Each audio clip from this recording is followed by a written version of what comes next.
ಅಣ್ಣ ನಿಂಗೇನೂ ಆಗಲಿ ತಾನೆ? ಹುಷಾರಾಗಿದೆಯಲ್ವಾ? ಹಾಸ್ಪಿಟ್ಲಲ್ಲೆಲ್ಲ ಟ್ರೀಟ್ಮೆಂಟ್ ಆಯ್ತು ಚಿಕ್ಕಪ್ಪ, ಆರಾಮಾಗಿದ್ದಾರೆ. ಚಿರು, ಕೈಲಾಗ್ದವರು ಮೈ ಪರ್ಸ್ಕೊಂಡ್ರು ಅನ್ನೋ ಹಾಗೆ ನಮ್ಮ ಮನೆ ಮೇಲೆ ಯಾರೋ ಕಣ್ಣಿಟ್ಟಿದ್ದಾರೆ ಕಣೋ, ಅದಕ್ಕೆ ಹೀಗೆಲ್ಲ ನಡೀತಾ ಇದೆ.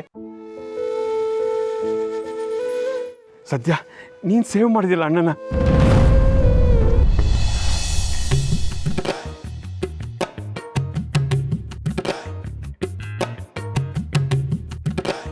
ಹೇಗಿದ್ಯಾ ಅರ್ಚನಾ?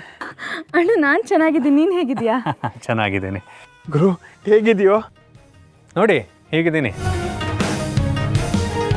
ನೀವು ಹೇಗಿದ್ದೀರಿ ಚಿಕ್ಕಮ್ಮ? ಹಾ ಗುರು, ಚೆನ್ನಾಗಿದ್ದೀನಿ.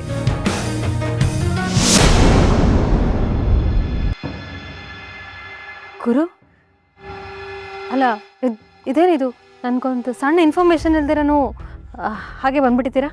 ನಿನಗೆ ಸರ್ಪ್ರೈಸ್ ವಿಸಿಟ್ ಕೊಡೋಣ ಅಂತ. ಎಲ್ಲ ಚಿರೋದೇ ಪ್ಲ್ಯಾನು. ಓ, ಇದೆಲ್ಲ ಅಣ್ಣ ತಮ್ಮ ಸೇರ್ಕೊಂಡು ಮಾಡಿರೋ ಪ್ಲ್ಯಾನಾ? ಸೌಂದರ್ಯ, ನಿನ್ನ ಗಂಡ ಬಂದಿರೋದು ಹೇಗೆ ಅನ್ನಿಸ್ತಾ ಇದೆಯಮ್ಮ?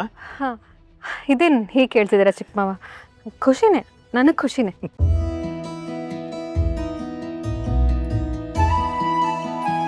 I really missed you.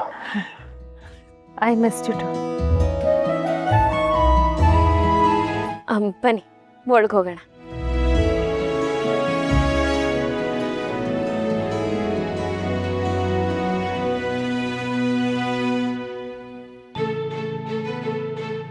ಏನು ಜಾಜಿ, ಮನೆ ಮಗನ ಒಳಗೆ ಕರ್ಕೊಳ್ಳೋಕ್ಕೆ ಆರತಿ ಮಾಡ್ತಿದ್ಯಾ? ಹ್ಞೂ ಸರ್, ದಿಶಾ ಮೇಡಮು ಮುಂಚೆನೇ ಫೋನ್ ಮಾಡಿ ಹೇಳಿದರು.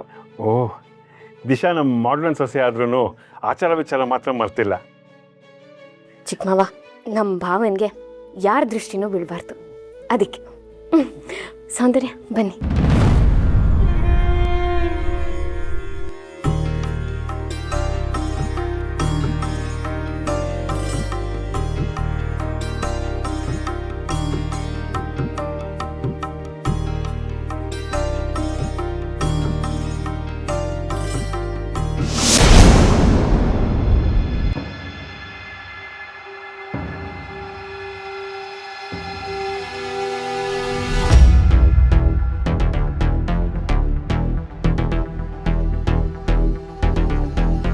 ಗುರು ನಡಿ, ಫ್ರೆಶ್ ಅಪ್ ಆಗಿ ಬಾ, ತಿಂಡಿ ತಿನ್ನೋಣ.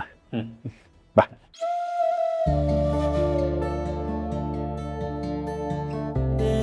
ಚಿರಾಗ್,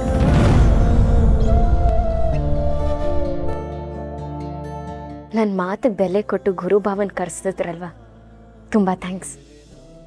ಲುಕ್ ಎಟ್ ದಮ್, ಅವ್ರು ಎಷ್ಟು ಅಮೇಝಿಂಗ್ ಕಪಲ್ ಅಲ್ಲ.